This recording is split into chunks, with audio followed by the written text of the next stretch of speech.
আসসালামু আলাইকুম রহমতুল্লাহ। সুপ্রিয় শিক্ষার্থী বন্ধুরা, তোমরা যে যেখান থেকে আজকে আমাদের ক্লাসে যুক্ত হয়েছ, তোমাদের সকলকে জানাচ্ছি আন্তরিক মোবারকবাদ এবং অভিনন্দন। সুপ্রিয় শিক্ষার্থী বন্ধুরা, আমরা ফিক দ্বিতীয় পত্রের 2টা লেকচার করে ফেলেছি ইতিমধ্যে। আজকে আমাদের ফিক দ্বিতীয় পত্রের লেকচার 3, যেটা হলো আমাদের উসুলের শেষ ক্লাস। আমরা জানি যে আমাদের ফিক দ্বিতীয় পত্রটা 2 ভাগে বিভক্ত। এটা 60% হচ্ছে আমাদের উসুল আর 40% হচ্ছে আমাদের যেটা ফারায়েজ বলি আমরা, মিরাজ সংক্রান্ত যে আলোচনা সেটা। তো আমাদের আজকে হলো উসুলের শেষ ক্লাস, এরপরে সামনের ক্লাসগুলো ইনশাআল্লাহ আমরা ফারায়েজ নিয়ে নিব। তো আজকে আমরা উসুল থেকে যে বিষয়গুলো আলোচনা করব সেগুলো হলো নাহি, আম, মুশতারাক, মুআওয়াল। বিগত ক্লাসে আমরা মোকদ্দমা আলোচনা করেছিলাম, কিতাবুল্লাহ আমরা আলোচনা করি নাই, কারণ কিতাবুল্লাহ গত বছর চলে এসেছে। এরপরে আমরা এমনি আলোচনার সময় কিতাবুল্লাহ সামান্য কিছু আলোচনা আমরা করেছিলাম, কিন্তু আলাদা করে টপিকটা পড়ানো হয়নি। এরপরে আমরা তোমার আলোচনা করেছিলাম খাস, আলোচনা করেছিলাম আমর, আলোচনা করেছিলাম। আর আজকে আলোচনা করব নাহি, আম, মুশতারাক, মুআওয়াল। এখন তোমাদের প্রশ্ন থাকতে পারে যে সরিহ কিনায়া কেন আলোচনা করছি না, কারণ সরিহ কিনায়া গত বছর চলে এসেছে। আর আরেকটা যে বিষয় সেটা হচ্ছে নাহি, আম, নাহি আর মুশতারাক, মুআওয়াল, এই 2টা টপিক গত বছর না, এই 2টা টপিক 2021 সাল থেকে গত বছর পর্যন্ত এই টপিকগুলো ছিল না।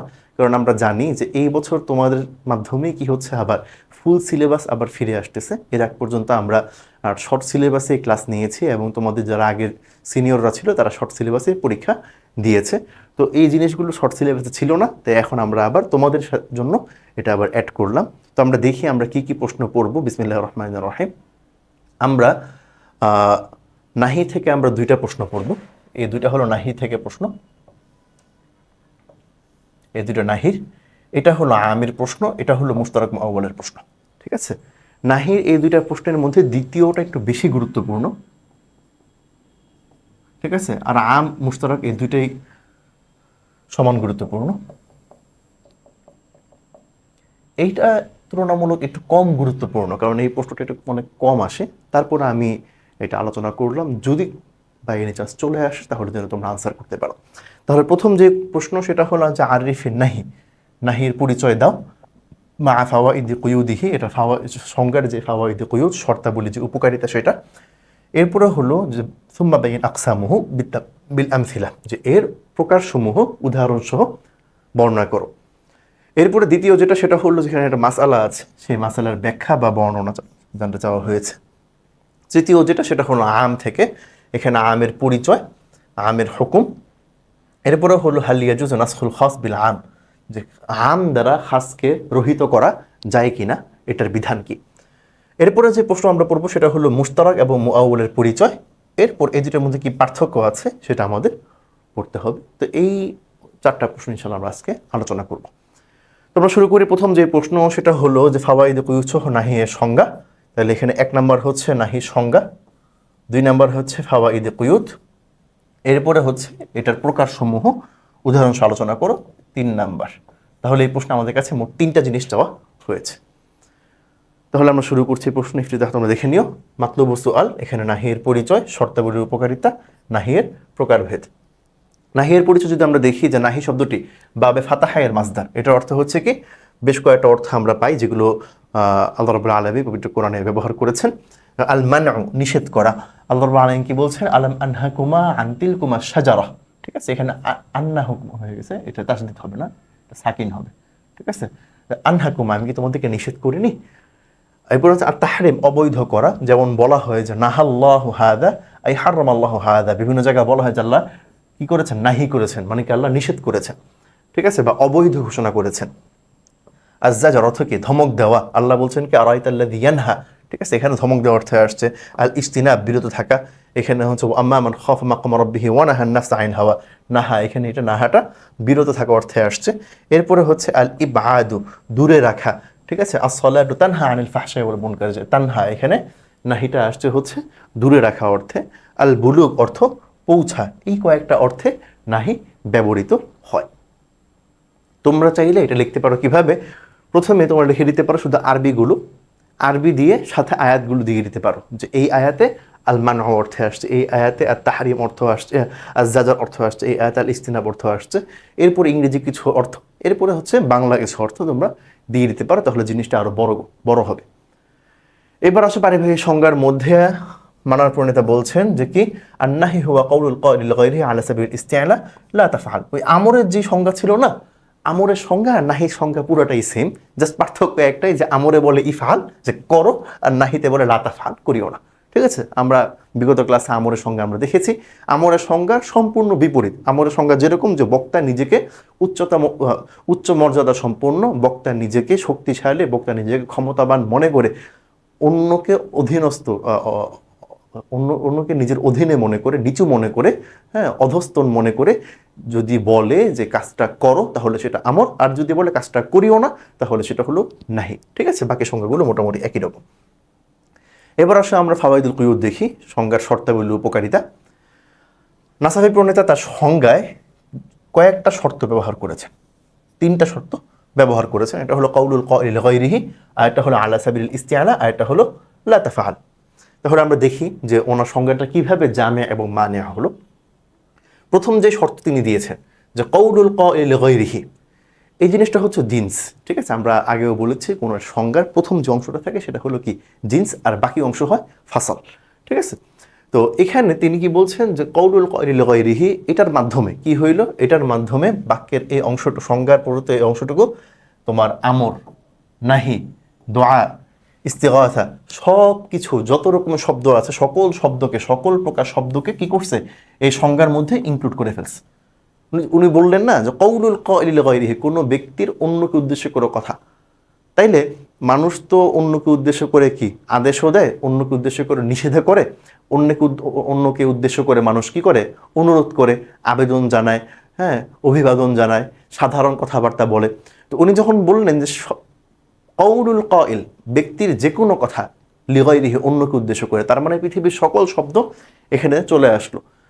তাহলে এরপরে তিনি কি করলেন, আলা সাবিলিল ইস্তিআলা, এটার অর্থ কি, এখানে বোঝানো হয়েছে যে নিজেকে উপরের মনে করে, নিজেকে ক্ষমতাবান মনে করে। এটা বলার সাথে সাথে কি হয়ে গেল, এটা বলার সাথে সাথে আলোচনা থেকে দোয়া এবং ইস্তিগাসা দুইটাই বাদ পড়ে গেল। কারণ কেউ তো আর নিজে ক্ষমতাবান মনে করে কি করে না, অনুরোধ করে না। ঠিক আছে, কারো কাছে কিছু চায় না, অনুনয় বিনয় করে না। ঠিক আছে, আমি আবার বিনয় বলতেছি, অনুনয় বিনয় করে না। ঠিক আছে, এটাকে বিনয় মনে হয়, যাই হোক।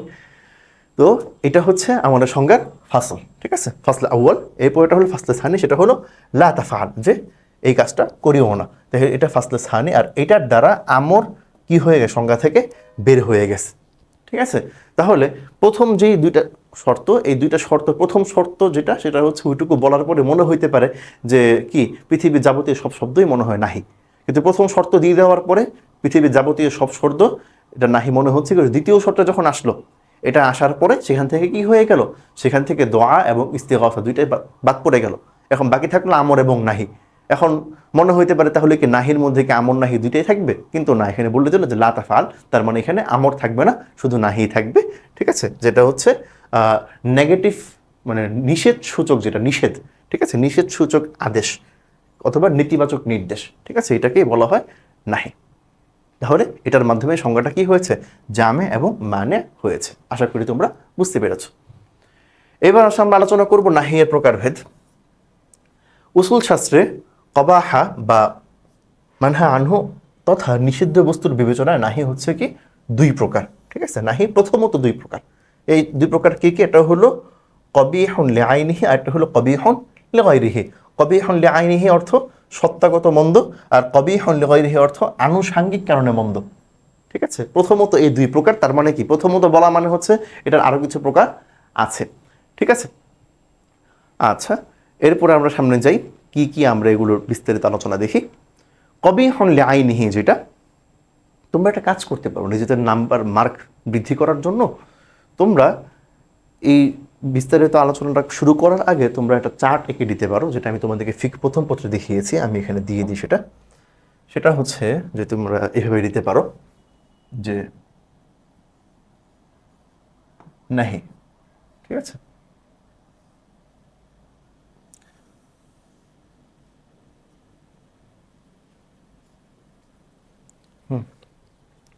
একটা হলো কবিহুন লিআইনিহি, আর একটা হলো কবিহু লিগাইরিহি। ঠিক আছে, এবার প্রত্যেকটা আবার দুই প্রকার করে, যেমন তোমার এই যে লিআইনিহি, যেটা সেটা হলো লিআইনিহি ওয়াদআই।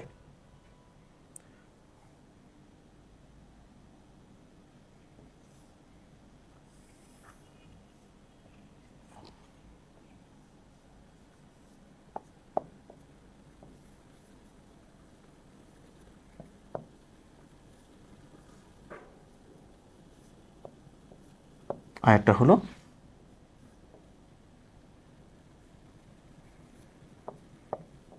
কবিহু লিআইনিহি শারঈ। ঠিক আছে, আবার কবিহুন লিগাইরিহি যেটা, সেটা আবার দুই প্রকার।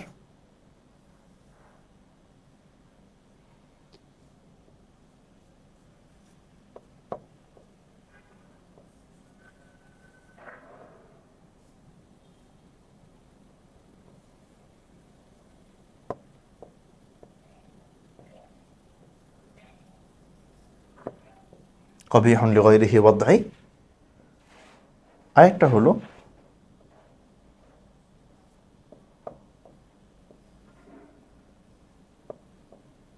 কবিহুন লিগাইরিহি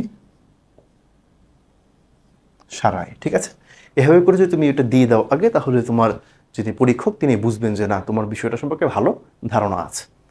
এরপরে আমরা এই যে এটা দিয়ে প্রথমে দিবা নাহির প্রকারভেদ দিয়ে এই চারটা দিবা, এই চার্ট দিয়ে এরপর এখান থেকে লেখা শুরু করবা। ঠিক আছে, তাহলে দেখো কবিহুন লিআইনিহি, এটার পরিচয় কি? যার মধ্যে সত্তাগত দিক বিচারে কবাহাত তথা মন্দ রয়েছে তাকে কবিহুন লিআইনিহি বলে। ঠিক আছে, উদাহরণ আমরা একটু পরে দেখতেছি। এটা আবার দুই প্রকার, এটা হচ্ছে দুই প্রকার, লিআইনিহি ওয়াদঈ আর এটা লিআইনিহি শারঈ, মানে দুইটাই দুই প্রকার করে করে, এটা হচ্ছে ওয়াদঈ শারঈ। ঠিক আছে, তাহলে আসো কবিহুন লিআইনিহি ওয়াদঈ আমরা দেখি যে শরীয়তের নির্দেশ ছাড়াই, শরীয়তের নির্দেশ ব্যতীত, নির্দেশ ছাড়া মানুষের জ্ঞান বুদ্ধিতে যা মন্দ বলে বিবেচিত হয় তাকে কবিহুন লিআইনিহি ওয়াদঈ বলা হয়। যেমন চুরি, মদ পান করা, মিথ্যা বলা, অন্যের হক নষ্ট করা, এগুলো কি? এগুলো স্বাভাবিকভাবেই মানুষের বিবেক অনুভূতিতে খারাপ বা মন্দ বলে বিবেচিত। মানে কি? মানে যে জিনিসটা মানুষ মানে কমন সেন্স দিয়ে বুঝতে পারে যে কাজটা খারাপ। ঠিক আছে, এখানে শরীয়তের নির্দেশ আছে, ঠিক আছে, কিন্তু শরীয়তের নির্দেশ না থাকলেও মানুষ জানতো কি এটা খারাপ। এটাকে বলে কি? কবিহুন লিআইনিহি ওয়াদঈ। আর কবিহুন লিআইনিহি শারঈ কোনটা?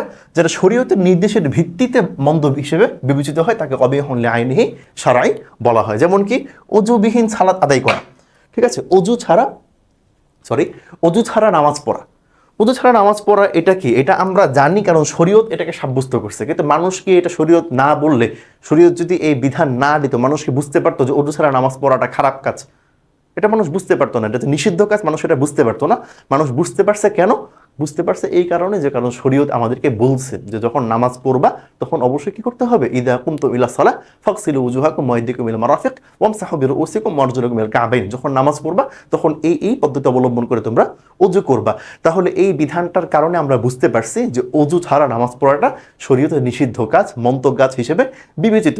তাহলে এটা আমরা আমাদের স্বাভাবিক বিবেক দিয়ে আমরা বুঝতে পারি না, এটা আমরা বুঝার জন্য আমাদের শরীয়ত দরকার হয়েছে। তাই এটাকে বলা হয় কবিহুন লিআইনিহি শারঈ।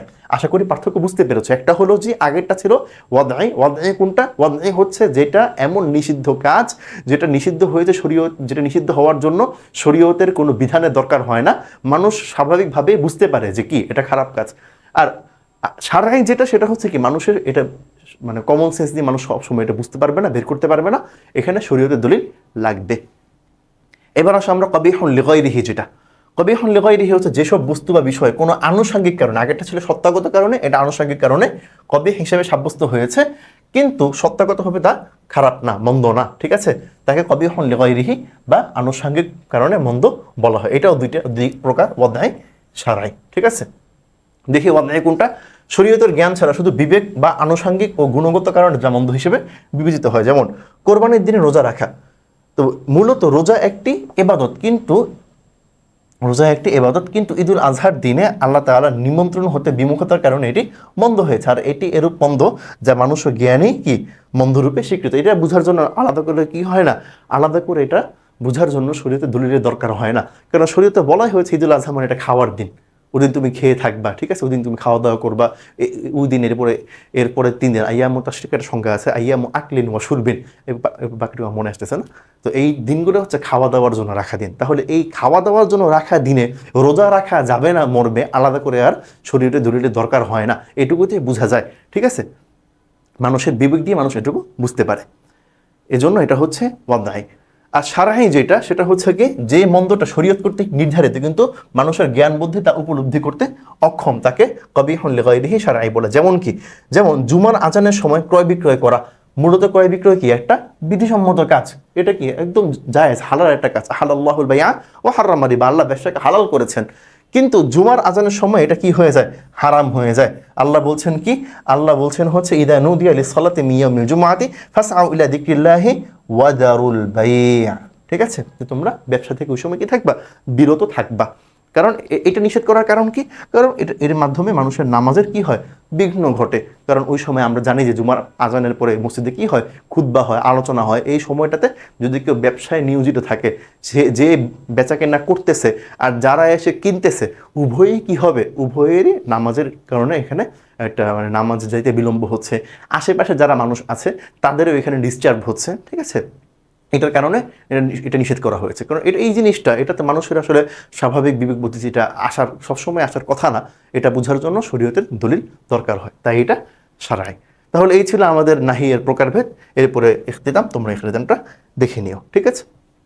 এবার আমরা আসি নাহির যে একটা মাসালা, সেই মাসালার ব্যাখ্যা এখানে করতে বলা হয়েছে। মাসালাটা হলো কি, যে ওয়ালা তাসবুতু হুরমাতুল মুসাহারা বিজিনা, ঠিক আছে, জিনার দ্বারা হুরমতে মুসাহারা কি হয় না, সাব্যস্ত হয় না। এটা কাদের কথা, হানাফিদের কথা, ঠিক আছে। এবার আমরা দেখি যে বিষয়টা নিয়ে ইমাম কি আছে, ইখতিলাফ আছে, সেই ইখতিলাফ সহ এটার ব্যাখ্যা আমরা করব। আচ্ছা, যে আলমানার গ্রন্থকে আল্লামা নাসাফি, আচ্ছা ইফতিদাম ওটা তোমরা দেখে নিও, এটা আমরা পরে আলোচনা করি এটা। আচ্ছা, মতভেদ সহ আলোচ্য উক্তি দ্বারা গ্রন্থকারের ইঙ্গিত কি।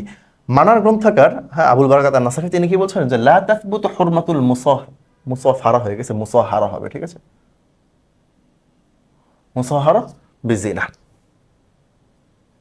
দ্বারা ইমাম শাফি এর একটি শাখা মাসালার প্রতি ইঙ্গিত করেছেন, যে মাসালার সাথে ইমাম আবু হানিফা একমত হননি। তাহলে আমরা দেখি মাসালার বিবরণ। ইসলামী শরীয়তে বিয়ের মাধ্যমে হুরমাতুল মুসাহারা, উল্টা হয়ে গেছে, এটা হবে হুরমাতুল মুসাহারা,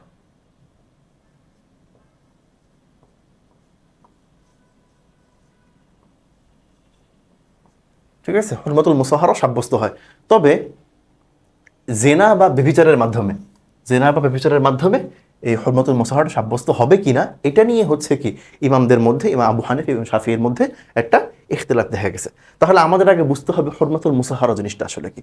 এইখানে বললাম সেটা যে প্রসঙ্গত উল্লেখ্য হুরমাতুল মুসাহারা 4টি ক্ষেত্রে সাব্যস্ত হয়, ঠিক আছে। প্রথম দুইটা দেখো, প্রথমটা হচ্ছে দেখো, সঙ্গমকারীর জন্য সঙ্গমকৃতা নারীর মা এবং তার ঊর্ধ্বতন সকল নারী হারাম হওয়া। যে কি, একজন পুরুষ একজন নারীর সাথে সে কি করেছে, সহবাসে লিপ্ত হয়েছে, তাহলে এর মাধ্যমে যার সাথে সে সহবাস করেছে সেই নারীর মা, দাদি, ঠিক আছে, নানি, এরকম যারা উপরের দিকে আছে, ঠিক আছে, ঊর্ধ্বতন যতজন আছে, সবাই তার জন্য কি হয়ে যাবে, হারাম হয়ে যাবে। আরেকটা হলো যেমন এই যে মা, নানি ইত্যাদি।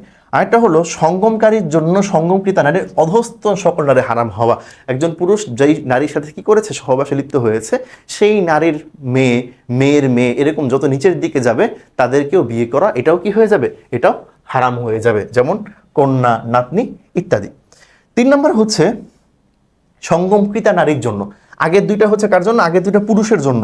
কোনো পুরুষ যদি কোনো নারীর সাথে কি করে, সহবাসে লিপ্ত হয়, তাহলে তার জন্য ওই নারীর মা, নানি, এরকম যত উপরের দিকে যায়, কন্যা, নাতনি, এরকম যত নিচের দিকে যায়, এরা সবাই কি হয়ে যাবে, হারাম হয়ে যাবে, ঠিক আছে।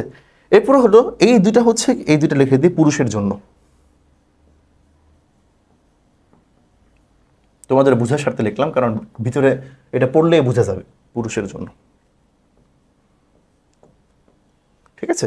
এবার আসো সঙ্গমকৃতা নারীর জন্য সঙ্গমকারী পুরুষের ঊর্ধ্বতন সকল পুরুষ, একইভাবে আর কি, আগের দুইটা ছিল পুরুষের জন্য, এই দুইটা নারীর জন্য, ঠিক আছে। যেমন পিতা, দাদা, পুত্র, নাতি, এরা সবাই কি হয়ে যাবে, হারাম হয়ে যাবে।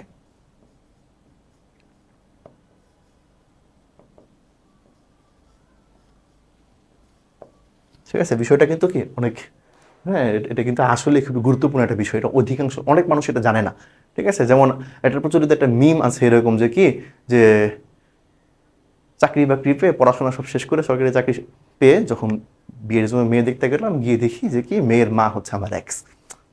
বলে আর কি, আমি জাস্ট এটা বলতেছি।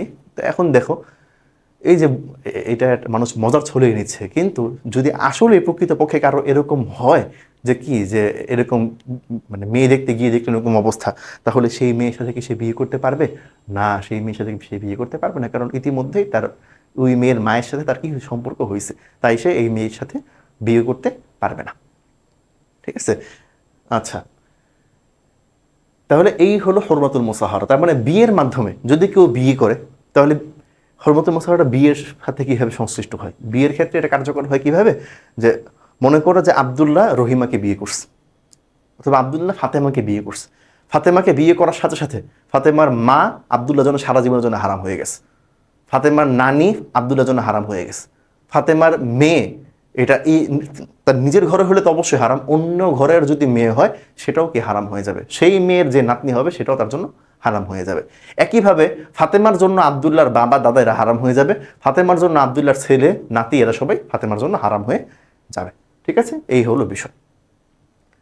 এবার আসো এখানে ইমামদের ইখতিলাফটা আসলে কি নিয়ে।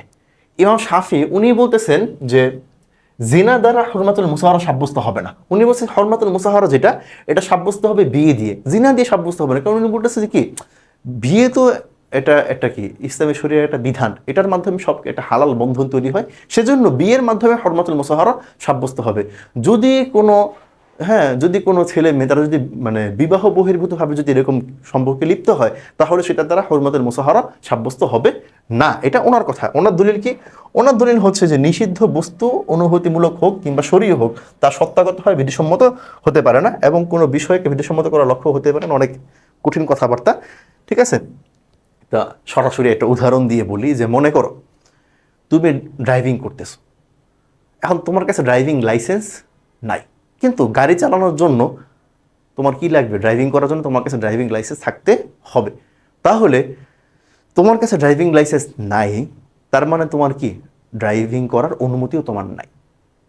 এখন যদি তুমি ড্রাইভিং করে ফেলো, তখন ড্রাইভিং করার কারণে পরবর্তীতে তোমার যে কনসিকুয়েন্সগুলো আসবে সেগুলোকে তোমার আদৌ ফেস করতে হবে কিনা, তোমার সাধারণ বিবেক তোমাকে কি বলে। যেমন তোমার কাছে ড্রাইভিং লাইসেন্স নাই, আচ্ছা মনে করো কারো কেউ একজনের কাছে ড্রাইভিং লাইসেন্স আছে, সে ড্রাইভিং করতে গিয়ে অ্যাক্সিডেন্ট করলো, তাহলে তার বিরুদ্ধে কি প্রচলিত আইনে হবে না, বিচার হবে না, মামলা হবে না? অবশ্যই হবে।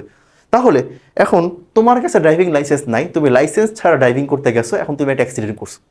এখন যদি তোমার বিচার করতে আসো, তখন তুমি কি বলবা যে আমার কাছে ড্রাইভিং লাইসেন্স নাই, তা আমার কাছে যেহেতু লাইসেন্স নাই তাই আমার জন্য বিচারও কি হবে না, কার্যকর হবে না? হ্যাঁ, এটা হইল না তো। তুমি যদি বলো যে এই বিচার শুধু তাদের জন্যই যাদের কাছে কি আছে, লাইসেন্স আছে, আমার কাছে যেহেতু ড্রাইভিং লাইসেন্স নাই তাই আমার জন্য এই বিচার কার্যকর হবে না, এটা বলে তুমি পার পাইতে পারবা না। কিন্তু আবু হানিফা বলতেছে, ইমাম শাফি বলতেছে না, যেহেতু ওর কাছে লাইসেন্সই ছিল না, তাহলে ওর জন্য তো ওই বিচারের প্রশ্নই আসে না। কারণ হ্যাঁ, ওই বিচারগুলো শুধুমাত্র ড্রাইভারদের জন্য, যাদের লাইসেন্স আছে তাদের জন্য। ঠিক আছে, এভাবে করে উনি এটা ব্যাখ্যা করছেন। ঠিক আছে, উনি আরও একটা ব্যাখ্যা দিছে, যেমন কি বলছেন যে জিনা ব্যভিচার এটা তো একটা অপকর্ম, সুতরাং এটি হুরমাতুল মুসাহারা নিয়ে একটা নিয়ামতের লক্ষ্য হতে পারে না। হুরমাতুল মুসাহারা অবশ্যই একটা নিয়ামত। ঠিক আছে, বিয়ের মাধ্যমে তোমার তাদের সাথে একটা আত্মীয়তা সম্পর্ক তৈরি হচ্ছে। হ্যাঁ, মেয়ের মা, তোমার স্ত্রীর মা তোমার জন্য নিজের মায়ের মতো হয়ে যাচ্ছে। ঠিক আছে, তো কারণ এ শাশুড়ি সম্পর্ক অপর মহিলাকে মাতৃত্বের পর্যায়ে সমাসীন করে, তোমার নিজের মায়ের মতো হয়ে যাচ্ছে একটা নারী। ঠিক আছে, তো অতএব এটি আল্লাহর বিশেষ এক নিয়ামত। যেমন আল্লাহ তাআলা বলছেন যে কি হুয়াল্লাযী খালাকা মিনাল মাই বাশারা ফাজআলাহু, এই নাসাবা ওয়াসিফাটা এখানে চলে আসছে, নাসাবা ওয়াসিফা এখানে আসবে, ফাজআলাহু নাসাবা ওয়াসিফা। ঠিক আছে, কাজেই ব্যভিচারের নেই একটা অবৈধ কার্য, সে নিয়ামতের উপলক্ষ হতে পারে না। অতএব বিবাহের মাধ্যমে হুরমাতুল মুসাহারা সাব্যস্ত হবে, কিন্তু জিনার মাধ্যমে এটা সাব্যস্ত হবে না। এটা ছিল ইমাম শাফিঈর কথা। এবার দেখি ইমাম আবু হানিফা রাহমাতুল্লাহ উনি কি বলতেছেন। উনি বলতেছেন যে কি হুরমাতুল মুসাহারা যেভাবে বিয়ের মাধ্যমে সাব্যস্ত হবে, তেমনইভাবে জেনা বা জেনা সংঘটিত হওয়ার কারণ তথা চুম্বন, স্পর্শ, কামভাব সহ নারীর গুপ্তাঙ্গের প্রতি তাকানো ইত্যাদির ফলেও হুরমাতুল মুসাহারা সাব্যস্ত হয়ে যাবে।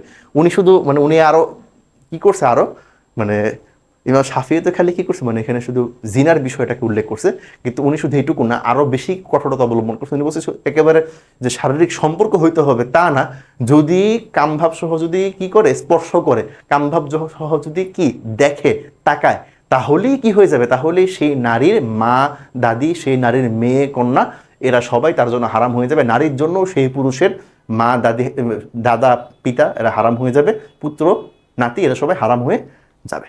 ঠিক আছে, ওনার দলিল কি? ওনার দলিল নাকলি দলিল হচ্ছে আল্লাহ রাসূলের বাণী যে মান নাযারা ইলা ফারজি ইমরাতিন বিশাহওয়াতিন হুররিমাত আলাইহি বিনতুহা ওয়া উম্মুহা। সরাসরি হাদিস আল্লাহ রাসূলের যে ব্যক্তি কোনো নারীর গুপ্তাঙ্গের প্রতি উত্তেজনা সহ দৃষ্টিপাত করেছে তার জন্য উক্ত নারীর কন্যা মাতা হারাম হয়ে যাবে। এরপর হচ্ছে এই হাদিস হতে স্পষ্ট বোঝা যায় বিয়ের ন্যায় জেনাকারীর জন্য জেনাকারিনীর মেয়ে ও মাকে বিয়ে করা হারাম, এবং জেনাকারিনীর জন্য জেনাকারীর পিতা ও পুত্রের নিকট বিয়ে বসাও হারাম। ঠিক আছে, আচ্ছা, আশা করি বুঝতে পারছো। এরপর আসে আকলি দলিল। আকলি দলিল হচ্ছে ব্যভিচারের দিকে আহ্বানকারী কার্যাদি তথা চুমু খাওয়া, কামভাবের সাথে নারীর গুপ্তাঙ্গের পুরো দৃষ্টিপাত করা ইত্যাদি জেনা পর্যন্ত পৌঁছে দেয়। ঠিক আছে, এই কাজগুলো আস্তে আস্তে কি করে, এই কাজগুলোর মাধ্যমে, এগুলো হচ্ছে প্রাথমিক ধাপ, এই ধাপগুলো পার করে করে এক সময় গিয়ে তারা শারীরিক সম্পর্কে লিপ্ত হয়, যে আর জেনা পৌঁছে দেয় সন্তান পর্যন্ত। তাহলে যখন তারা শারীরিক সম্পর্কে লিপ্ত হয় তখন সেখানে কি হয়, সন্তান আসে। অতঃপর সন্তানের সেটা সম্পর্কই সঙ্গমকারী ও সঙ্গমকৃতার প্রতি হরমতকে সম্প্রসারণ করে। ঠিক আছে, যখন সন্তান হয়ে গেল, এখন সন্তান হয়ে গেলে এই সন্তানের তো তুমি বাবা, এখন এই সন্তানটা কি হবে, ওই মেয়ের সন্তান হয়ে যাবে। এখন ওই মেয়ের মা তোমার সন্তানের নানি হয়ে গেল। ঠিক আছে, তাহলে এখন যেহেতু ধাপগুলো এমন যে আমরা যদি সামনে দেখতে থাকি, একটার পর একটা কনসিকুয়েন্স দেখতে থাকি, তখন শেষ পর্যায়ে গিয়ে এরকম একটা ফলাফল দাঁড়ায় যাবে যে ওই মেয়ের মা তোমার জন্য শাশুড়ি হয়ে যাচ্ছে, সরি তোমার জন্য, তোমার শাশুড়ি তোমার সন্তানের জন্য নানি হয়ে যাচ্ছে। এখন সন্তানের নানিকে তো বিয়ে করতে পারবা না। ঠিক আছে, এইভাবে করে বিষয়টা উনি এইভাবে বললেন যে এরকম যেহেতু ধারাবাহিকভাবে জিনিসটা ওই পর্যায়ে চলে যায়, তাই এখানে কি হয়ে যাবে, তাই এখানে হরমতুল মুসাহারা সাব্যস্ত হবে। ঠিক আছে, এটা সন্তানের কারণেই হবে, যেটা সন্তান আসার একটা মাধ্যম সেটা। ঠিক আছে, হ্যাঁ, সন্তান হোক না হোক, এর মানে এটা না যে জিনা করে সন্তান হইতে হবে তবেই হরমতুল মুসাহারা সাব্যস্ত হবে, সন্তান না হলে সাব্যস্ত হবে না, এটা না। জিনা করলেই, এমনকি হানাফি মাযহাবে দৃষ্টিপাত করলে, স্পর্শ করলেই সেখানে কি হয়ে যাবে, হরমতুল মুসাহারা সাব্যস্ত হয়ে যাবে। ইখতিতাম, ঠিক আছে, ইখতিতাম তোমরা দেখে নিও। এরপরে আমরা সামনের প্রশ্ন আলোচনা করছি, এটা হলো আম, যে হুকুম সহ আমের পরিচয় দাও। তাহলে 1 নম্বর হচ্ছে আমের পরিচয়, 2 নম্বর হচ্ছে আমের হুকুম, ঠিক আছে, 3 নম্বর হচ্ছে যে কি আম দ্বারা খাসকে রহিত করা জায়েজ কিনা। ঠিক আছে, এটা তোমরা দেখে নিও। আমের পরিচয়, মাতলুবু সুয়ালটা লেখা হয় না, তোমরা মাতলুবু সুয়ালটা লিখে নিও। ঠিক আছে, এখানে মাতলুবু সুয়াল 3টা হবে। প্রথমে হবে মাতলুবু সুয়াল দিয়ে 1 নম্বর আমের পরিচয়, 2 নম্বর হচ্ছে আমের হুকুম, 3 নম্বর হচ্ছে আম দ্বারা খাসকে রহিত করা বিধান। এটাকে এভাবে করে 3টা মাতলুবু সুয়াল দিবা। আচ্ছা, মাতলুবু সুয়াল মানে হচ্ছে তোমার কাছে প্রশ্নে যা চাওয়া হয়েছে সেগুলো ভেঙে ভেঙে দেওয়া, মানে তুমি পরীক্ষককে বুঝাইলা যে কি আমি আমার লেখাটা মধ্যে এই পয়েন্টগুলো নিয়ে আসবো, এই জিনিসগুলো আলোচনা করবো এবং এই ধারাবাহিকতায় আমি আলোচনা করব। ঠিক আছে, এটা আসলে খুব জরুরি কিছু না, কিন্তু এটা দিলে তোমার লেখাটা বড় হচ্ছে এবং তুমি পরীক্ষকের কাছে তোমার লেখার বিষয়বস্তুটা, লেখাটা আর একটু ক্লিয়ার করতে পারলা। ঠিক আছে, সাধারণত আমাদের টিচাররা, ঠিক আছে, শিক্ষকরা এগুলো বেশি পছন্দ করেন যে মানে ওনাকে সংক্ষেপে একটু বুঝাই দিতে পারা যায়, আমি পুরো জিনিসটা এভাবে করে সাজায় নিছি। এই যে তোমাদেরকে একটু আগে নাহির চার্ট দিতে বললাম, কেন এটা করলে তোমার জন্য বেশ কিছু সুবিধা, এগুলো করলে তুমি তোমার শিক্ষককে এটা তুমি বুঝাই দিতে পারলা। তো যাই হোক, আমরা আমের পরিচিতি দেখি। আম শব্দটা আম্মুম মাসদার থেকে আসছে, পাবে নাসার অ্যান্সারের মাসদার, এটা ইসমে ফাইলের সিগা। এটা একবচন বহু বচন হচ্ছে আওয়াম। ঠিক আছে, এটা বিভিন্ন অর্থে ব্যবহার হয়, অন্তর্ভুক্তকরণ, ব্যাপক অন্তর্ভুক্তকারী, খাসের বিপরীত, সুদূর প্রসারী, সর্বসাধারণ, ব্যাপক, অনির্দিষ্ট। ঠিক আছে, এরকম অনেক অর্থে ব্যবহার হয়। আরবিও দেখো যে আসমুল অন্তর্ভুক্তকরণ, ঠিক আছে, আসমুল মুতাআদ্দিদ থেকে দিদুল খাস আতাওয়াসসু, এরকম বেশ কিছু অর্থ হয়। পারিবারিক সংজ্ঞা যদি আমরা দেখি, নিজামুল শাসি বলছেন আল আমু কুল্লু লাফজিন ইয়ান্তাযিমু জামআন মিনাল আফরাদি ইম্মা লাফজান ওয়া ইম্মা মা'নান। আম হচ্ছে এমন একটি ব্যাপক অর্থ জ্ঞাপক শব্দ যা বহু সংখ্যক ব্যক্তি বা বস্তুকে একই সময়ে শাব্দিক অথবা অর্থিক দিক থেকে একত্র করে। ঠিক আছে, আরো কয়টা সংজ্ঞা আছে দেখে নিও তোমরা। আমের হুকুম, আমের হুকুম সম্পর্কে ইসলামী শাস্ত্রের মধ্যে কি আছে, বিভিন্ন অভিমত আছে। প্রথমে আসো হানাফিদের অভিমত। হানাফিরা কি বলছেন, হানাফিগণ হুকুমের দৃষ্টিকোণ থেকে আমকে 2 ভাগে ভাগ করেছেন। একটা হচ্ছে আল আম মাখসুসুন মিনহুল বাদ, আর একটা হচ্ছে আল আম লাম ইয়াখুসসু মিনহুল বাদ। ঠিক আছে, আমরা এগুলো ব্যাখ্যা সামনে দেখি। আল আম আল মাখসুস মিনহুল বাদ, এটা কি, যে আম এর কিছু অংশকে খাস করা হয়েছে তার হুকুম হলো কি, খাস করার পর যে সকল ফার্দ তথা একক অবশিষ্ট থাকে সেগুলোর উপর আমল করা দন্নি তথা ধারণামূলক। ঠিক আছে, জন্নিভাবে ধারণামূলকভাবে ওয়াজিব, তবে 3টি ফার্দ অবশিষ্ট থাকা পর্যন্ত তাখসিস এর সম্ভাবনা থাকে। আল্লাহ তাআলা কি বলছে, আহাল্লাল্লাহুল বাইআ ওয়া হাররামার রিবা, এই আয়াত দ্বারা রিবার অর্থাৎ বৃদ্ধিকে হারাম করা হয়েছে, কিন্তু বাস্তবে সকল বৃদ্ধি কি না, সকল বৃদ্ধি হারাম না। ঠিক আছে, তাই আল্লাহ রাসূল রিবাকে খাস করে বলছেন আল হিনতাতু বিল হিনতাহ ওয়া শাইর বিশ শাইর। ঠিক আছে, এরকম বেশ কয়েকটা প্রোডাক্টের নাম তিনি বলে দিয়েছেন। যে অর্থাৎ এখানে বলা হচ্ছে যে কোনো একটা কথার, কোনো একটা জিনিসের কিছু অংশকে কি করা হয়েছে, খাস করা হয়েছে। এমন ওটা আম, বিষয়টা আম, কিন্তু এটার কিছু অংশ কি করা হয়েছে, খাস করা হয়েছে। আল্লাহ এখানে আহাল্লাহুল বাইআ ওয়া হাররামার রিবা, রিবা বললেন যে আল্লাহ বলছেন যে আল্লাহ ব্যবসাকে হালাল করছেন আর বৃদ্ধিকে হারাম করছেন। এখন এর মানে কি পৃথিবীর যত রকমের বৃদ্ধি হয় সব বৃদ্ধি কি হারাম? না, সব বৃদ্ধি হারাম না, শুধুমাত্র যে বৃদ্ধি দ্বারা সুদ হয়, ঠিক আছে, ওইটা হারাম। ঠিক আছে, এটা হচ্ছে আল আম আল মাকসুস মিনহুল বাদ। এবার আল আম লাম ইয়াখুসসু মিনহুল বাদ। ঠিক আছে, এটা কি, এটার হুকুম হচ্ছে যে আমের কিছুই খাস করা হয়নি, ঠিক আছে, তার হুকুম হচ্ছে এর উপর খাসের নাই কতআই অর্থাৎ অকট্টভাবে আমল করা ওয়াজিব। আগেরটা ছিল কি, আগেরটা ছিল হচ্ছে যে যেই ফার্দগুলো খাস করার পরে যেগুলো কি থাকে, অবশিষ্ট থাকে, সেগুলোর উপর আমল করা ধারণামূলকভাবে দন্নিভাবে ওয়াজিব। আর এটা হচ্ছে যে যেটার কিছুই খাস করা হয়নি, এটা পুরোটার উপরই খাসের মতো কতআই অর্থাৎ অকাট্যভাবে আমল করা ওয়াজিব। ঠিক আছে, আল্লাহ বলছেন কি, ফাহুয়া গ্রন্থকার বলছেন, আল্লাহ বলছেন, গ্রন্থকার বলছেন ফাহুয়া বিমানজিলাতিল খাস ফি হাক্কি লুজুমিল আমালি বিহি লা মাহালাতান। ঠিক আছে, আল্লাহ তাআলা কি বলছেন, আস-সারিকু ওয়াস-সারিকা ফাকতা আইদিয়াহুমা। এখানে মা শব্দটা কি, মা শব্দটা হচ্ছে আম। ঠিক আছে, অতএব চোরের সকল অন্যায় শাস্তি হচ্ছে হাত কাটা। তাই মাল মাসরুক তথা চোরাই মাল হারিয়ে গেলে জরিমানা দিতে হবে না। ঠিক আছে, এবার আসো, ওটা করলো আবু হানিফার ওয়াজিব, মানে হানাফিদের অভিমত। এবার আসো শাফিঈর অভিমত কি, উনি বলছেন যে হুকমুল আম যন্নিয়ুন ওয়া লাইসা বিকতঈ। ঠিক আছে, উনি বলছেন কি আমের হুকুম হচ্ছে এটা যন্নি অর্থাৎ ধারণামূলক, কতঈ তথা এক অকাট্য না, তাই তো এটা আমল ওয়াজিব করলেও আমকে ওয়াজিব করে না। তাহলে হানাফিরা এটার হুকুমকে দুই ভাগে ভাগ করছে। একটা হচ্ছে যে এমন আম যে আমের কিছু অংশ খাস, তাইলে যেইটুকু বাকি থাকবে সেইটুকু কি হবে, সেটার উপর আমল করা যন্নিভাবে ওয়াজিব। আর যেগুলো কোনোটাই খাস করা হয় নাই, পুরোটাই আম, সেটার উপর খাসের মতো করে কতঈভাবে আমল করা ওয়াজিব। ইমাম শাফিঈ বলতেছেন যে না, ইমাম শাফিঈ বলতেছে আম এর উপর আমল করা, ঠিক আছে, আম পুরো জিনিসটাই হচ্ছে কি যন্নি, কারণ তুমি অনেকগুলো একসাথে ইনক্লুড করলা, তুমি কোনটাকে নির্দিষ্ট করতেছো, কোনটাকে উদ্দেশ্য করছো, এটা তো বোঝার উপায় নাই। তাই উনি বলতেছেন এটা যন্নি, এটা ধারণামূলক, তাই এটার উপর এটা কি না, এটা কতঈ না, এটার উপর আমল করা ওয়াজিব হইলেও আমকে ওটা ওয়াজিব করে না। আশায়েরাদের অভিমত, তারা কি বলছেন, তারা বলছেন যে আম যেহেতু বহু একক দ্বারা গঠিত, সেহেতু এটা মুজমাল, তাই এটা আমল ওয়াজিবকারী হবে না। সুতরাং কোনো নির্দিষ্ট অর্থের পক্ষে প্রমাণ না পাওয়া পর্যন্ত তাওয়াক্কুফ তথা স্থগিত রাখতে হবে। এবং নাসাফি তিনি কি বলছেন, উনি আবার হানাফি আলেম, উনি বলছেন যে কি, যে ইন্নাহু ইউজাবুল হুকমু ফীমা ইয়াতানাওয়ালুহু কতআন, যে অর্থাৎ এটা তার মধ্যে অন্তর্ভুক্ত একক সমূহের অকাট্যতা অপরিহার্য করে, তাই হাসের ন্যায় আমের উপর অকাট্যভাবে আমল করতে হবে। ঠিক আছে, এই হলো ইবনে অহিমত। আরও আছে কি হুসামি প্রণেতা অহিমত কি, উনি বলছেন যে আম তার হুকুমের মধ্যে একক সমূহের কতঈ তথা অকাট্যতা অপরিহার্য করে, যেমন খাসের হুকুমের মধ্যে হয়ে থাকে। আর জামহুর অভিমত কি, জামহুর বলছে যে জামহুর আলেমের মতে যেহেতু আম বহু এককের দ্বারা গঠিত, সেহেতু এর হুকুম হবে ধারণামূলক। ঠিক আছে, এটা অকাট্য হবে না। তাহলে শুধু হানাফি মাযহাব, হানাফি ফিকহে বলা হয়েছে এটা কি কতঈ, তবে দুই ভাগে ভাগ করে বলা হয়েছে, কিন্তু আবার আমাদের মানার পণ্ডিত উনি আবার বলে দিচ্ছেন যে না কতঈ হবে। কিন্তু জামহুর এবং শাফি ওনাদের মতে এটা কি হবে, এটা যন্নি হবে, কতঈ হবে না। মোট কথা, খাস যেমন কোনো কিছু কতঈটা অকাট্যভাবে সাব্যস্ত করে, তেমনি আমও তার সংশ্লিষ্ট বিষয়ে কতঈটা অকাট্যভাবে সাব্যস্ত করে, সুতরাং এর উপর আমল করা ওয়াজিব। যত যাই হোক, আমাদের শেষে এসে হানাফি ফিকহের অনুসারে উত্তর দিতে হবে, যেহেতু আমাদের বইটাই হানাফি বই।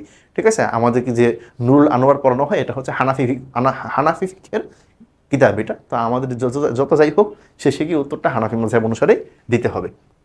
ঠিক আছে, এবার আসো আম দ্বারা খাসকে রহিত করার বিধান কি।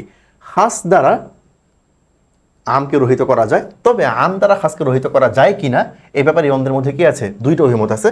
একটা হচ্ছে ইমাম শাফির অভিমত, উনি বলছেন যে কি ওনার মতে আম দ্বারা খাসকে রহিত করা জায়েজ হবে না। ঠিক আছে, দলিল হচ্ছে যে কি আম দ্বারা যন্নি জ্ঞান অর্জিত হয়, পক্ষান্তরে খাস দ্বারা কতঈ জ্ঞান অর্জিত হয়, আর যন্নি দ্বারা কতঈকে রহিত করা বৈধ না। সুতরাং আম দ্বারা খাসকে রহিত করা জায়েজ হবে না।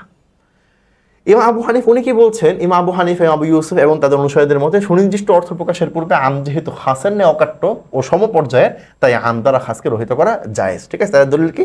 তাদের দলিল হলো নাসিখের জন্য শর্ত হচ্ছে এটা মানসুখের সমকক্ষ অথবা তার চেয়ে উত্তম হওয়া। যেমন আল্লাহ তাআলা কি বলছে, মা নাসিখ মিন আয়াতিন আও নুসিহা না'তি বিখাইরিন মিনহা আও মিসলিহা, যে হয় তার চেয়ে ভালো আনবো, না হয় তার মতো করে আনবো। ঠিক আছে, তো এটা হচ্ছে ওনাদের কথা। তো যেহেতু আম হচ্ছে খাসের সমকক্ষ, এটা ব্যাখ্যা করতেছেন ওনারা, যেহেতু আম হচ্ছে খাসের সমকক্ষ, সেহেতু খাসকে আম দ্বারা রহিত করা জায়েজ। ঠিক আছে, যেমন হাদিসে ওরানিতে বলা হয়েছে কি, যে আন্না উনাসাম মিন উরাইনা কাদিমুল মাদিনাতা ফাজতুহা ফাবাআথা রাসূল সাল্লাল্লাহু আলাইহি ওয়াসাল্লাম ফি ইবলি সাদাকাতি ওয়া ক্বালা শুরবু মিন আলবানিহা ওয়া আবনাতি। উপরোক্ত হাদিসটি উটের দুধ ও প্রস্রাব পবিত্র হওয়ার ব্যাপারে খাস। ঠিক আছে, এই হাদিসে কি করা হয়েছে, এই হাদিসে উটের দুধ এবং প্রস্রাব দুইটা পবিত্র হওয়ার ব্যাপারে খাস করা হয়েছে। এটা নিচে বর্ণিত আম হাদিস দ্বারা রহিত করা হয়েছে। ঠিক আছে, এখানে দেখো ইস্তানজি আনিল বাউল ফা ইন্না আমাতা আযাবি কবরি মিনহু। ঠিক আছে, এখানে আমরা দেখি যে আলোচ্য হাদিসটি সকল প্রকার চতুষ্পদ প্রাণীর পেশাব নাপাক ও হারাম হওয়ার ব্যাপারে আম, সুতরাং প্রতীয়মান হয় যে আম দ্বারা খাসকে রহিত করা বৈধ। ঠিক আছে, আচ্ছা, এটা ছিল খাস। ঠিক আছে, এখানে বিধানটা ছিল খাস, আর এখানে করা হয়েছে আম। এখানে একেবারে ওটের প্রস্রাবকে খাস করে বলে দেওয়া হয়েছে, ওটের প্রস্রাবকে খাস করে বলে দিছে, এখানে একদম নির্দিষ্ট করে বলে দিছে। আর এখানে একেবারে আম বলছে, একবারে কোনো নির্দিষ্ট করে বলে, খালি প্রস্রাব বলছে। এটা এটা যে কোনো চতুষ্পদ প্রাণীর প্রস্রাব হইতে পারে, বা যে কোনো মানুষের প্রস্রাব হইতে পারে, যে কোনো প্রাণীর প্রস্রাব হইতে পারে। ঠিক আছে, ওইখানে একটা প্রাণীর জন্য, হ্যাঁ, একটা প্রাণীর জন্য এটা কি করা হয়েছে, একটা প্রাণীর প্রস্রাবের কথা এখানে একেবারে খাস করে দিছে। আর এখানে পৃথিবীর যাবতীয় যত প্রাণী আছে সবগুলোর প্রস্রাব এখানে আমভাবে বলছে, কিন্তু এটার দ্বারা এটা রহিত হয়ে গেছে।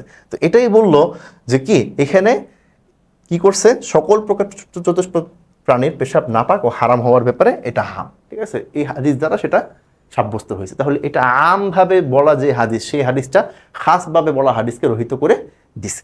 ঠিক আছে, তো এটার উপরে উনি প্রমাণ করলেন যে আম দ্বারা খাসকে রহিত করা বৈধ। তো একটা দাম তোমরা দেখে না, আশা করি তোমরা বুঝতে পেরেছো। এবার আসো আজকে আমাদের শেষ প্রশ্ন, সেটা হলো যে আরিফিল মুশতারাক ওয়াল মুআওয়াল থুম্মা বাইনিল ফারক বাইনাহুমা। ঠিক আছে, যে মুশতারাক এবং মুআওয়ালের সংজ্ঞা দাও, অতঃপর উভয়ের মধ্যে পার্থক্য বর্ণনা করো। ইফতিতা তোমরা দেখে নিও। মুশতারাকের সংজ্ঞা, এখানেও মাতলুবুল সুআলটা দেওয়া হয় না, তোমরা দিয়ে নিও। মুশতারাক শব্দটি বাবি ইফতিআল থেকে ইসম মাফউলের সিগা, এর মাসদার হচ্ছে ইশতিরাক। ঠিক আছে, এটা বিভিন্ন অর্থে ব্যবহার হয়, মিশ্রিত হওয়া, একাধিক বস্তু সমন্বয় ঘটা, সম্মিলিত হওয়া, হ্যাঁ, সমার্থবোধক। ঠিক আছে, কয়েকটি ভাব। লাস্টে আসো যে মুশতারাক অর্থ যাকে অন্তর্ভুক্ত করা হয়েছে। যেহেতু মুশতারাক শব্দটির মাঝে কয়েকটি অর্থ অন্তর্ভুক্ত থাকে, এই জন্য এটাকে মুশতারাক বলা হয়। ঠিক আছে, যেহেতু এটার মধ্যে অনেকগুলো অর্থ থাকে, এই জন্য এটাকে মুশতারাক বলা হয়। তাহলে আমরা দেখি মুশতারাক মানে আসলে কি। উসুলুল শাসে গ্রন্থ প্রণেতা বলতেছেন যে আল মুশতারাক লাফজুন, আল মুশতারাক মা উদিআ লিমাআনাইনি মুখতালিফাইন আও লিমাআনিন মুখতালিফাতিন হাকায়েক। ঠিক আছে, অর্থাৎ মুশতারাক হচ্ছে এমন শব্দকে বলা হয় যাকে পরস্পর বিরোধী দুটি অর্থের জন্য গঠন করা হয়েছে, অথবা যাকে বিভিন্ন হাকিকত বিশিষ্ট অনেক অর্থের জন্য গঠন করা হয়েছে। যেমন ধরো যে আইন, আইন শব্দের অর্থ চোখ হয়, আইন শব্দের অর্থ ঝর্ণা হয়, আইন শব্দের অর্থ কি হয়, আইন শব্দের অর্থ তোমার গোয়েন্দা হয়। তাহলে এখন দেখো একটার সাথে একটা মিলে না তো। তাহলে কোন অর্থ, যদি কেউ বলে যে আইন, তাহলে আইন দ্বারা আমি কি বুঝবো, সে কি আরবি হরফ আইন বলছে নাকি সে, ওটা অবশ্য ভিন্ন, ওটা মুশতারাক না, আরবি হরফ আইন এটা মুশতারাক করছে না। সে কি আইনুন দ্বারা, আইনুন দ্বারা সে কি চোখ বুঝাইছে, আইনুন দ্বারা সে কি ঝর্ণা বুঝাইছে, নাকি আইনুন দ্বারা সে তোমার গোয়েন্দা বুঝাইছে, এটা আসলে বোঝার উপায় নাই। ঠিক আছে, এরকম একটা শব্দ যদি অনেকগুলো অর্থ দেয়, সেটাকে মুশতারাক বলা হয়। আরও কয়েকটা সংজ্ঞা আছে, তোমরা দেখে নিও। উদাহরণ দেখো, যে নিচে কয়েকটা উদাহরণ দেওয়া হলো, যে কুরু শব্দটা হাইদ এবং তুহুর, এটা জোহর হয়ে গেছে, তুহুর হবে। ঠিক আছে, তুহুর উভয় অর্থের মধ্যে মুশতারাক, আর এই দুটি অর্থের জন্য বিভিন্ন সংজ্ঞাও রয়েছে। ঠিক আছে, কি কুরু শব্দটা এটা হায়েজ অর্থেও আসে, তুহুর অর্থেও আসে। কুরু শব্দটা তোমার হায়েজ অর্থ নেয় হচ্ছে হানাফিরা, আর কুরু অর্থ নেয় হচ্ছে তোমার শাফিরা। এটা তোমরা ক্লাস 10-এ পড়ে আসছো, ক্লাস 9-10 দাখিলের সময় তোমাদের আমের মধ্যে আম খাসে এটা উদাহরণ, এই উদাহরণটা তোমাদের এখানে ছিল। ঠিক আছে, তো এই কুরু শব্দটা দুইটা অর্থেই আসে, আর আইন শব্দটা ঝর্ণা, চোখ, এই দুটি ভিন্ন অর্থেও ব্যবহার হয়, তাই এটাও কি মুশতারাক। এবার আসলে মুআউয়াল দেখবো আমরা। মুআউয়াল শব্দটি বাবে তাফঈল থেকে ইসম মাফউল ওয়াহিদ মুযাক্কার সিগার মাসদার হচ্ছে কি আত-তাউইল, অর্থ বিশ্লেষণ করা, রূপান্তর করা, ব্যাখ্যা করা, শুভ পরিণাম, স্বপ্ন, অভিব্যক্তি ইত্যাদি। মুআউয়াল অর্থ হচ্ছে কি যাকে রূপান্তর করা হয়েছে। যেহেতু মুশতারাকের মধ্য থেকে একাধিক সম্ভাব্য অর্থ হতে যে কোনো একটিকে ব্যাখ্যা করে নির্ধারণ করা হয়, তাই একে কি, একে এত বলা হয়, একে মুআউয়াল বলা হয়, একে মুআউয়াল বলা হয়। তার মানে কি, যে তুমি যখন দেখবা যে আইনের তিনটা অর্থ হয়, চোখ, ঝর্ণা, গোয়েন্দা, এখন যখন তিনটা অর্থ আসছে সেটা মুশতারাক, আর তুমি যখন তিনটা থেকে যখন একটা নির্দিষ্ট করে বললা না ঠিক আছে আমি আইন দ্বারা চোখ উদ্দেশ্য করছি, তখন সেটা কি হয়ে যাবে, মুআউয়াল হয়ে যাবে। অর্থাৎ কোনো একটা মুশতারাক থেকে যখন একটা শব্দকে নির্ধারণ করা হয়, নির্দিষ্ট করা হয়, তখন সেটাই কি, মুআউয়াল হয়ে যায়। সংজ্ঞা দেখি আমরা। উসুলুল শাসি প্রণেতা বলছেন যে ইদা তারাজ্জাহা বা'দ উজুহুল মুশতারাক বিগালিবি রাই ইয়াসিরু মুআউয়ালান, ইয়াসিরু মুআউয়ালান। ঠিক আছে, যে যখন দ্বৈত অর্থবোধক শব্দ থেকে প্রবল ধারণার ভিত্তিতে কোনো একটি অর্থকে প্রাধান্য দেওয়া হয়, তখন তা মুআউয়াল হয়ে যায়। ঠিক আছে, তাইলে মোট কথা কি দেখো, মুশতারাক থেকে এটা আলাদা কিছু না, মুআউয়ালটা মুশতারাক থেকে আলাদা কিছু না। যখন মুশতারাকের অর্থকে মুস্তাহিদগণ ইস্তিহাদের মাধ্যমে প্রাধান্য দেয়, তখন সেটা মুআউয়াল হয়ে যায়। অর্থাৎ মুশতারাকটাই এক পর্যায়ে মুআউয়াল হয়ে যায়। মানে মুশতারাক মানে হচ্ছে এখানে অনেকগুলো জিনিস আছে, সবগুলোই কি এখানে মুশতারাক। যখন তুমি এখান থেকে একটা জিনিস যখন সিলেক্ট করে ফেলবা, তখন সেটা কি হয়ে যাবে, মুআউয়াল হয়ে যাবে। উদাহরণ দেখো, আল্লাহ তাআলা মানে হাত্তা তানকিহা যাওজান গায়রা, আল্লাহ চায়াতে নিকাহ শব্দটা আত এবং ওয়াতি দুইটা অর্থে ব্যবহার হয়। তার মানে নিকাহ হচ্ছে কি, নিকাহ হচ্ছে তোমার একটা মুশতারাক। কিন্তু ইয়া আবু হানিফা উনি এখান থেকে কি করছে, প্রবল ধারণার ভিত্তিতে কি করছে, নিকাহ অর্থ গ্রহণ করেছেন। ঠিক আছে, নিকাহ না, এখানে আত অর্থ গ্রহণ করেছেন, আত না তোমার ওয়াতি অর্থ গ্রহণ করেছেন, ওয়াতি, খুব সম্ভবত ওয়াতি গ্রহণ করেছে, আমি যদি ভুল করে না থাকি। না, ইমাম শাফি ওয়াতি অর্থ গ্রহণ করছে, উনি গ্রহণ করছে হচ্ছে তোমার আত অর্থ। হ্যাঁ, ইমাম আবু হানিফার কাছে আত মানে হচ্ছে কি, নিকাহ। ইমাম শাফির কাছে ওয়াতি মানে নিকাহ। ঠিক আছে, এটা আমার ভুল হয়ে থাকতে পারে, আমি নিশ্চিত না, আমি এটা ঠিক আছে দেখে নিতে হবে। যাই হোক, এবার আসো যে মুশতারাক এবং মুআউয়ালের মধ্যে পার্থক্য। মুশতারাকের ক্ষেত্রে তাওয়াক্কুফ, নীরবতা অবলম্বন করতে হবে, এটি আমলকে ওয়াজিব করে না। আর মুআউয়াল আমলকে কি করে, ওয়াজিব করে। কারণ মুশতারাক, যখন তুমি একটা শব্দ শুনলো, তুমি তো একটু মানে মানে তুমি একদম ঘাবড়ে যাবে, আর কোনটা, এখানে এমন একটা শব্দ বললো যেটা কয়েকটা অর্থ হয়, আমি কোনটা ধরবো। তার মানে তখন তোমার নীরবতা অবলম্বন করতে হবে। তো ওই সময় গিয়ে তুমি তা আমল করতে পারবে না। তুমি কেমনে আমল করবো, কারণ তুমি কি মানে উদ্দেশ্যের এখানে ভিন্নতা থাকতে পারে। কারণ তুমি একটা উদ্দেশ্য বুঝতেছো, কিন্তু যিনি বলছেন আরেক উদ্দেশ্যে বলছে, এখন তোমার জন্য এখানে আমল করা এই জন্য এটা ওয়াজিব হবে না। কিন্তু যখনই তুমি বুঝে যাবা যে না, হয়তো তিনি কথার আগে পরে যা বলছে সবকিছু মিলাই মনে হচ্ছে ওই উদ্দেশ্য করছে, এটা বুঝার পরে তখন সেটা কি, তখন সেটা আমলকে ওয়াজিব করে, যদিও এতে ভিন্ন অর্থের সম্ভাবনা থাকে। এখন তুমি যেটা ইস্তিহাদ করে চিন্তা করে বের করছো, এটা আবার এটার ভিন্ন হইতে পারে, কিন্তু তারপরেও এটা আমলকে ওয়াজিব করে। মুশতারাকের ক্ষেত্রে একটি অর্থকে প্রাধান্য দেওয়ার জন্য চিন্তা গবেষণা করতে হবে, আর মুআউয়াল উক্ত চিন্তা গবেষণারই ফল। ঠিক আছে, ওই যে চিন্তা গবেষণা করতে হবে, চিন্তা গবেষণার পরে যেটা ফলাফল পাবা, রেজাল্ট পাবা, ওই রেজাল্টটাই হচ্ছে মুআউয়াল। মুশতারাক কোনো ব্যাপারে দলিল হতে পারে না, পক্ষান্তরে মুআউয়াল দলিল হতে পারে, যদিও এটা দলিল হিসেবে কি বন্যি, ধারণামূলক। মুশতারাকের উপর আমল করা অপরিহার্য নয়, কিন্তু মুআউয়ালের উপর ধারণা অনুসারে আমল করা অপরিহার্য। এরপরে আল ইখতিতাম। এই ছিল আজকে আমাদের আলোচনা। তোমরা আমাদের আজকে আলোচনা, তোমরা এটা যদি তোমাদের কারো কোনো প্রশ্ন থাকে, কোনো কিছু জানার থাকে, তোমরা অবশ্যই আমাদের গ্রুপে জানাবা। আমরা ইনশাআল্লাহ তোমাদের যত কনফিউশন আছে সবকিছু আমরা ইনশাআল্লাহ ক্লিয়ার করে দিব। আমরা এইবার আজকে আমাদের ক্লাস শেষ করছি। সুবহানাকাল্লাহুম্মা ওয়া বিহামদিক, আশহাদু আল্লা ইলাহা ইল্লা আনতা আস্তাগফিরুকা ওয়া আতুবু ইলাইক। আসসালামু আলাইকুম ওয়া রাহমাতুল্লাহি ওয়া বারাকাতুহু।